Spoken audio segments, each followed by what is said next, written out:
고객님, 이 제품들은 좀 고가예요. 다른 데서 구경하시는 게 더 나으실 수도 있어요. 순간 길을 의심했습니다. 그 말이 매장 안에 울릴 때 마치 내게 있는 모든 눈이 쏟아지는 것 같았습니다. 나는 한동안 말이 나오지 않았습니다. 이내 침착함을 유지하려 애쓰며 대꾸했습니다. 제가 어디에서 구경하든 그거 제 자유 아닌가요? 물론이죠. 다만 이런 제품들은 여유 있는 분들이 주로 구매하시거든요. 고객님께 맞는 다른 매장을 추천드릴 수도 있습니다.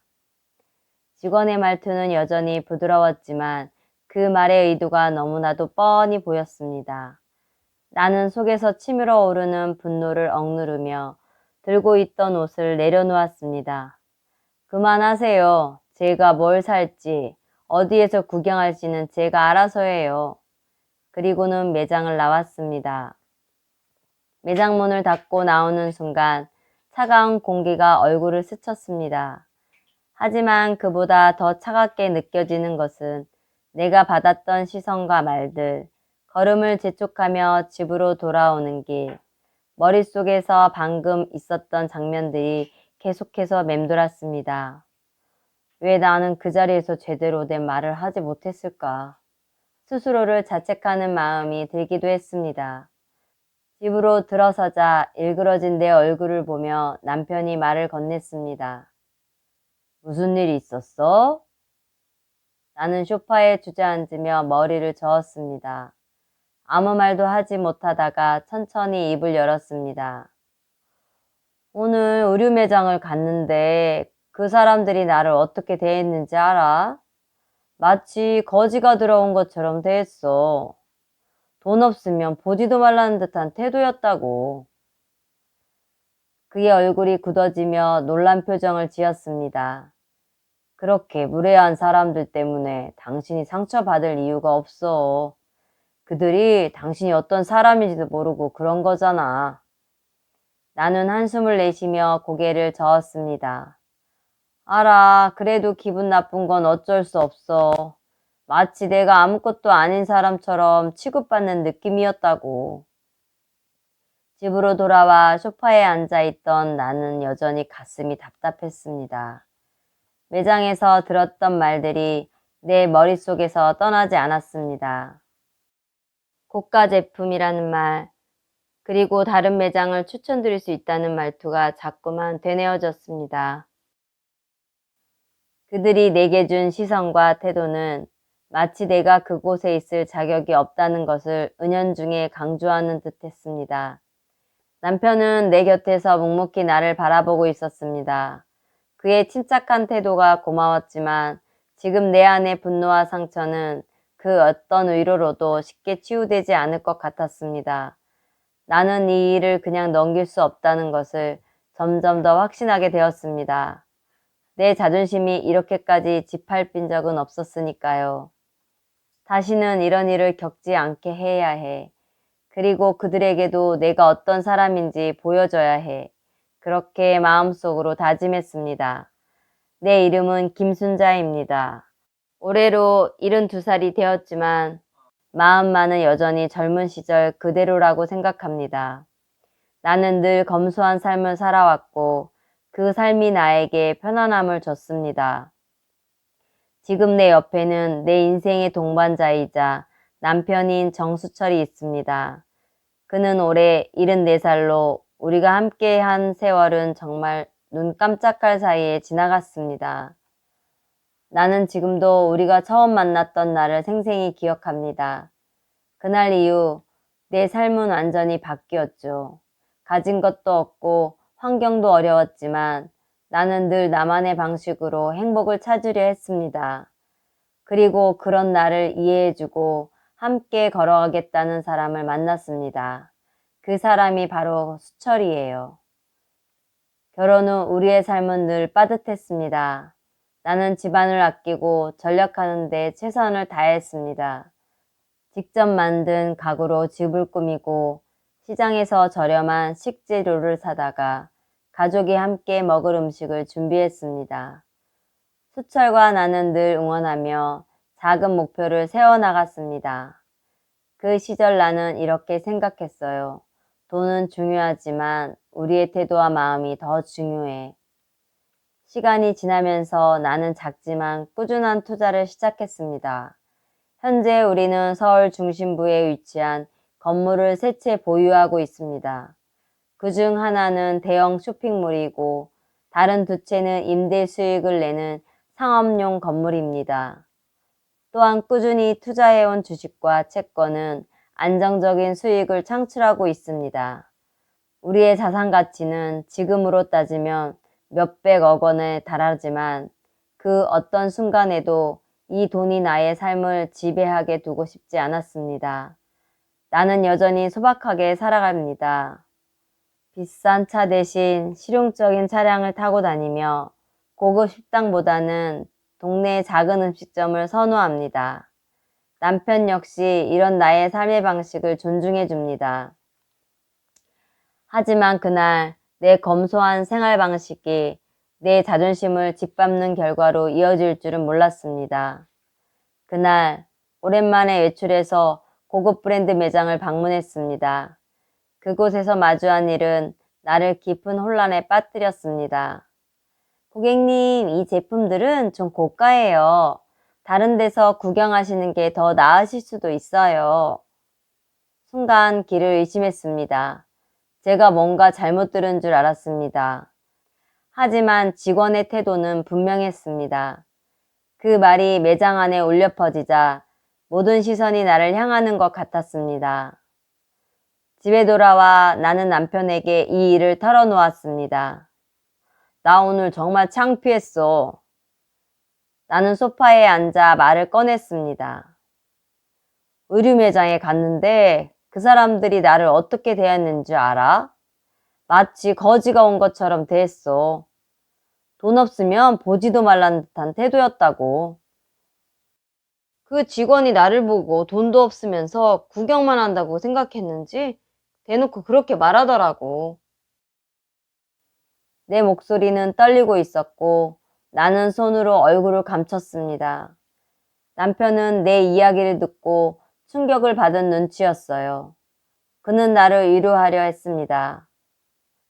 그건 당신 잘못이 아니야. 그 사람들이 당신이 어떤 사람인지 전혀 모르고 그냥 겉모습만 보고 판단한 거잖아. 나는 그의 말을 이해하면서도 쉽게 받아들일 수 없었습니다. 알아. 그런데도 너무 화가 나. 내가 정말 아무것도 아닌 사람처럼 취급받는 기분이었어. 눈물이 차오르는 걸 참을 수 없었습니다. 그날 밤 우리는 오랜 시간 대화를 나눴습니다. 나는 내 안에 쌓여있던 감정들을 모두 쏟아냈습니다. 남편은 내 이야기를 묵묵히 들어주었고 그 순간만큼은 그의 존재가 큰 위로가 되었습니다. 하지만 여전히 내 마음 한구석에는 상처가 남아있었습니다. 나는 결심했습니다. 이 일을 그냥 넘길 수는 없었습니다. 내가 그들에게 보여주고 싶었던 건 단지 내 겉모습이 아니라 내가 어떤 사람인지, 어떤 가치를 가진 사람인지를 보여주고 싶었습니다. 그리고 나는 그것을 반드시 보여줄 것입니다. 저는 그날 이후로도 매장을 지날 때마다 그 순간이 떠올랐습니다.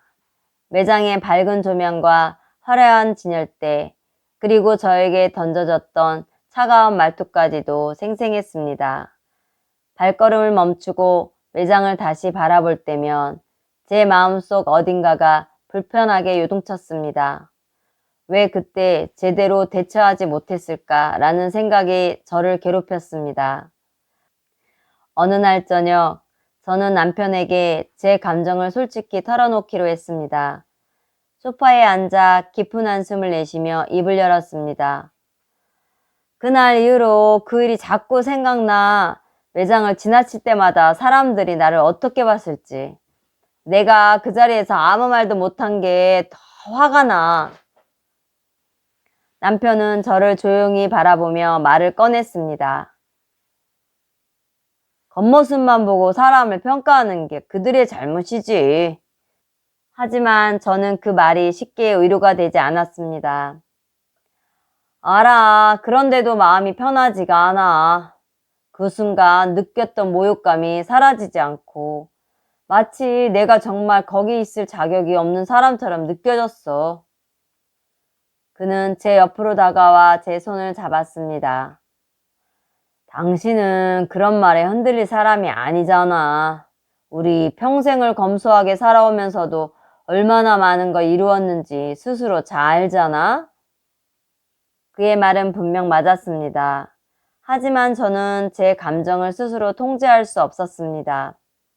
그날 밤 저는 잠자리에 들면서도 이 생각에서 벗어날 수 없었습니다. 제가 평생을 걸쳐 쌓아온 것들이 단지 겉모습 때문에 평가를 당했다는 사실이 견딜 수 없었습니다. 며칠 후 우리는 저녁 식탁에서 다시 이 문제를 이야기하게 되었습니다. 저는 남편에게 무심코 내뱉었습니다. 그 매장 우리가 가진 건물에 입점한 건 맞지? 남편은 깜짝 놀란 듯한 표정을 지었습니다. 응, 맞아. 왜 갑자기 그 얘기를 꺼내? 저는 조용히 웃으며 말했습니다. 아무래도 내가 그들에게 한번 알려줘야겠다는 생각이 들어서 내가 그날 아무것도 못한 게 너무 억울하거든. 남편은 저를 한참 바라보다가 고개를 끄덕였습니다.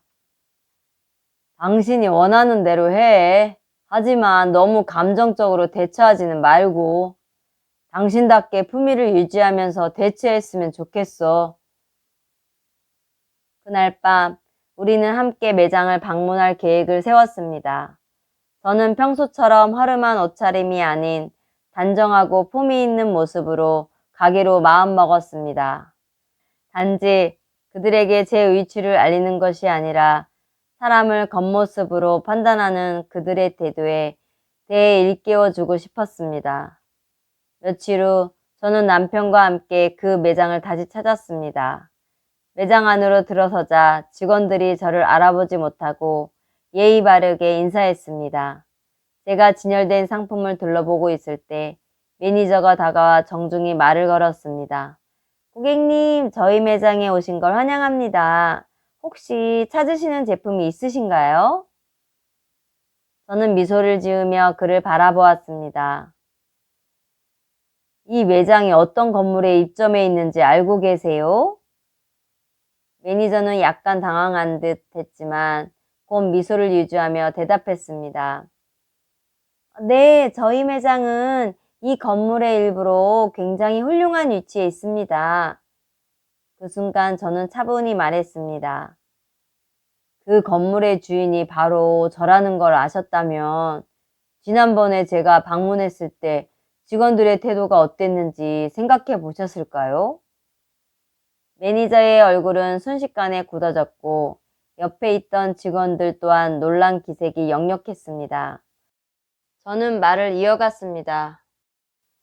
사람을 겉모습만 보고 판단하는 태도가 얼마나 잘못된 것인지 이번 기회에 깊이 생각해 보셨으면 좋겠습니다. 제가 여기 온 이유는 단지 이 매장이 입점한 건물의 소유주로서 여러분에게 경고를 주기 위해서입니다. 매니저는 곧바로 사과하며 말을 더듬었습니다. 정말 죄송합니다, 고객님. 앞으로 이런 일이 절대 발생하지 않도록 하겠습니다. 저는 고개를 끄덕이며 말을 이었습니다. 사과만으로 끝날 문제가 아닙니다. 이 매장은 입점 계약서에 명시된 규정을 위반했습니다. 고객을 존중하지 않는 행위는 저희 건물 전체의 이미지를 훼손할 수 있습니다. 앞으로 개선 계획을 제출하지 않으면 계약 갱신이 어려울 수 있습니다. 매니저의 얼굴은 더욱 굳어졌고 직원들 사이에 긴장감이 감돌았습니다. 저는 말을 마치고 매장을 나왔습니다. 그 순간 제 안의 상처가 조금은 아물었다는 것을 느꼈습니다. 제가 진정으로 원했던 것은 사람을 대하는 태도의 중요성을 깨닫게 하는 것이었습니다. 그날 밤 집으로 돌아와 남편에게 말했습니다. 이제 좀 후련해. 그들이 내게 누구인지 알리는 것보다 그들이 무엇을 잘못했는지 깨닫게 한 것이 더 중요했던 것 같아. 남편은 제 손을 잡으며 미소를 지었습니다. 당신은 항상 당신다워. 그래서 내가 당신을 존경하는 거야. 저는 그 말을 들으며 오래도록 웃었습니다. 그날 밤은 오랜만에 마음이 편안했던 밤이었습니다. 사건 이후 백화점 내부에서는 해당 매장에 대한 이야기가 빠르게 퍼져나갔습니다.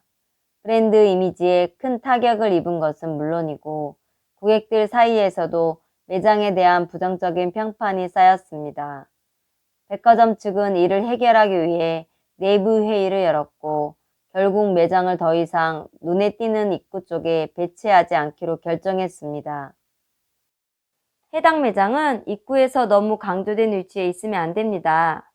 고객 흐름이 적은 구석으로 옮기는 것이 적합할 것입니다. 백화점 운영팀장이 회의에서 단호히 말했습니다. 몇 주 후 매장의 재배치가 시작되었습니다. 입구에서 한눈에 보이던 화려한 디스플레이는 철거되었고 매장은 백화점의 구석진 공간으로 이동하게 되었습니다. 그 자리는 더 유동인구가 많은 새로운 브랜드가 차지하게 되었습니다. 매장의 새 위치는 사람들이 의도적으로 찾지 않는 한 잘 보이지 않는 곳이었습니다. 저는 이 소식을 듣고 조용히 미소를 지었습니다. 겉모습과 태도가 얼마나 중요한지를 이제야 깨달았겠지? 라고 생각하며 다시 백화점을 방문하기로 결심했습니다. 새로운 위치에 자리 잡은 매장을 방문한 날, 저는 그곳이 얼마나 조용한지 실감할 수 있었습니다. 고객들이 드나드는 입구 쪽에 북적임과는 완전히 다른 풍경이 펼쳐졌습니다. 매장의 한 구석에서 직원들은 이전보다 더 조심스럽게 친절한 태도로 고객을 대하고 있었습니다. 매니저는 저를 알아보고 조용히 다가와 인사를 건넸습니다. 다시 찾아주셔서 감사합니다. 저희가 위치를 이동한 이후로 더 나은 서비스를 제공하기 위해 노력하고 있습니다. 저는 고개를 끄덕이며 답했습니다. 위치는 중요하지 않아요. 진정 중요한 건 고객을 대하는 태도입니다. 이 기회를 통해 브랜드의 가치를 다시 정립하시길 바랍니다. 제가 겪었던 이번 일은 단순한 불편함으로 끝나지 않았습니다. 우리 모두는 겉모습으로 사람을 판단하는 실수를 할 수 있습니다. 하지만 중요한 건 그 실수를 인정하고 고치려는 태도입니다. 이 사건이 저뿐만 아니라 매장 직원에게도 성장과 배움의 계기가 되었길 바랍니다. 지금까지 70대 여성 김순자님의 사연이었습니다. 오늘 이야기가 흥미로우셨다면 구독과 좋아요를 꼭 눌러주세요. 앞으로 여러분께 통쾌하고 감동적인 사연들을 전해드리겠습니다. 알림 설정까지 해주시면 새로운 영상도 놓치지 않을 수 있습니다. 함께 이야기 나누고 싶으시다면 댓글로 여러분의 생각도 공유해주세요. 감사합니다.